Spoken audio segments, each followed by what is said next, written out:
Hello बच्चों। तो differential equation का एक और हमारे पास इंपॉर्टेंट क्वेश्चन है, लेकिन उसको हम लोग सॉल्व करेंगे by using the method of linear differential equation. ठीक है, तो सबसे पहले हम लोग लीनियर डिफरेंशियल इक्वेशन क्या होता है उसका थोड़ा बेसिक देख लेते हैं। देखो, इससे पहले जो भी हमने क्वेश्चन किया है उसमें क्या था कि सीधे सीधे हमारे पास लीनियर डिफरेंशियल इक्वेशन के फॉर्म में जो इक्वेशन दे रखा होता है। ठीक है, लेकिन अभी हमारे पास जो इक्वेशन दे रखा होगा उसको हम लोग पहले रिड्यूस करेंगे लीनियर डिफरेंशियल इक्वेशन के फॉर्म में, फिर उसके बाद हमें सॉल्व करने वाले हैं। तो सबसे पहले हम लोग इसका स्टैंडर्ड फॉर्म देख लेते हैं क्या होता है इसका standard form. dy by D x plus P into Y is equal to Q. ठीक है, in this case p and q are the function of x। यहाँ पे जो p और q जो होगा फंक्शन ऑफ क्या होगा, x होगा। ठीक है, हो सकता है कि वहाँ कोई इक्वेशन अगर हमारे पास dx अपॉन dy के फॉर्म में हो plus p into x is equal to q, फिर in this case p and q are the function of y हो जाएगा। देखो यहाँ क्या है, dy by D x plus p into Y is equal to क्या है, q है। हो सकता है कोई इक्वेशन हमारा dx अपॉन dy हो, तो उस केस में p और q जो होगा क्या होगा, फंक्शन ऑफ y हो जाएगा। ठीक है, अगर हमारे पास dx अपॉन dy के फॉर्म में हो या dy अपॉन dx के फॉर्म में हो, इससे क्या होगा, हमारे जो if होगा यानी इंडिकेटिंग फैक्टर होगा उस पर भी इफेक्ट पड़ेगा। जैसे अगर यहाँ पे dy बाई डी एक्स के फॉर्म में हो तो हमारा जो इंटीग्रेटिंग फैक्टर क्या होगा, e की power integration p dot d x. अगर यहाँ पे dx अपॉन डी वाई हो तो p किसका फंक्शन हो जाएगा, फंक्शन ऑफ y हो जाएगा। तो इन दिस केस यहाँ क्या हो जाएगा, p into D Y.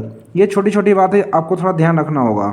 Now तीसरा स्टेप क्या है हमारे पास, अगर आपने dy बाई डी एक्स इस फॉर्म में अपना इक्वेशन को रिड्यूस कर लिया, फिर उसके बाद आपने IF निकाल यानी इंटीग्रेटिंग फैक्टर निकाल लिया, फिर उसके बाद हम लोग आसानी से सॉल्यूशन निकाल सकते हैं। तो सॉल्यूशन कैसे निकालते हैं, solution of this equation is given by y into I F is equal to integration q into I F dot d x plus c. यानी y का मल्टीप्लाई करते हैं IF के साथ, इज इक्वल टू q का multiply करते हैं IF के साथ, फिर इसको इंटीग्रेट करेंगे x के रिस्पेक्ट में और प्लस c क्या है, कोई एक कॉन्स्टेंट टर्म होगा। ओके, नाउ अभी तो इससे पहले जो भी हमने क्वेश्चन किया उसमें क्या था कि हमारे पास जो इक्वेशन दे रखा था वो सीधे सीधे लीनियर डिफरेंशियल इक्वेशन के फॉर्म में सीधे सीधे था, लेकिन अभी हम लोग क्या करेंगे, रिड्यूस करने वाले हैं।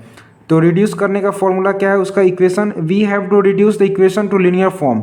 क्या है देखिए, F dash of Y into D Y by D x plus P into F into Y is equal to Q.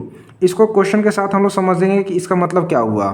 ठीक है, तो इसका सबसे पहला क्वेश्चन क्या है उसको भी हम लोग सॉल्व करते हैं। देखिए आज का पहला सवाल क्या है, D Y by D x plus X into sine two Y is equal to X Q into cos square Y. ठीक है, तो अभी हमें क्या करना है, इसको रिड्यूस करना है लीनियर इक्वेशन के फॉर्म में। सॉल्यूशन देख लेते हैं, D Y by D x plus X into sine two Y is equal to X Q into cos square Y. Okay, और ये जो कॉस स्क्वायर वाई है इसको हम लोग क्या करेंगे, इधर इसके डिवाइड में भेज देंगे, इसके डिवाइड में भी और इसको इसके डिवाइड में भेज देंगे, जिससे क्या होगा देखिए, one upon cos square Y into D Y by D x plus X into sine two Y है। साइन टू वाई को हम लोग क्या लिख सकते हैं, देखो साइन टू थीटा को हम लोग क्या लिख सकते हैं, two sine theta dot cos theta. यहाँ तो कोई दिक्कत नहीं होगा। तो साइन टू वाई को क्या लिख सकते हैं, two sine Y dot cos Y. Okay, now इसके नीचे भी आ जाएगा कॉस स्क्वायर वाई, तो one upon cos square theta, one upon cos theta क्या होता है, साइन थीटा, यानी रेसिप्रोकल क्या हो जाएगा, sec square Y into D Y by D x plus two X, two के साथ एक्स का मल्टीप्लाई टू एक्स इंटू, देखो एक कॉस है तो एक ये कॉस कैंसिल हो गया, और साइन अपॉन कॉस क्या हो जाएगा, tan Y is equal to X Q.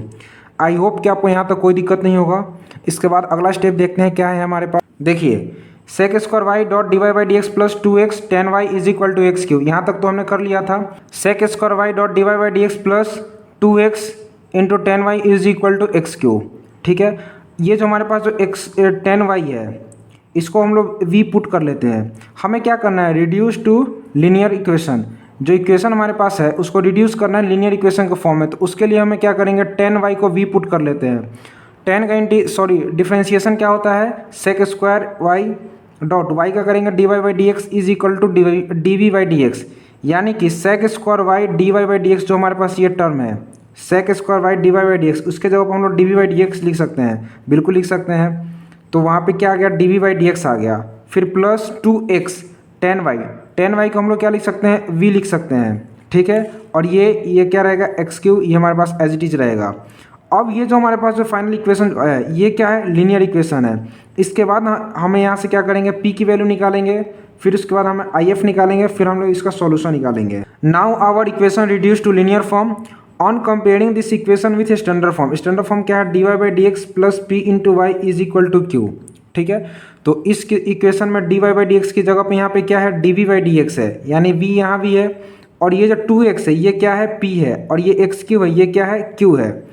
Where p is equal to क्या है, 2x and q is equal to क्या है, एक्स क्यू। फिर उसके बाद हम लोग क्या निकालेंगे, integrating factor, then I F integrating factor is equal to e की power integration p dot d x. Okay, तो आई एफ क्या हो जाएगा, ई की पावर इंटीग्रेशन 2x, p की वैल्यू क्या है 2 है, तो 2x डॉट डी एक्स, तो 2 बाहर आ गया, x का करेंगे तो क्या हो जाएगा, एक्स स्क्वायर अपॉन 2 से 2 कैंसिल, यानी ई की पावर एक्स स्क्वायर।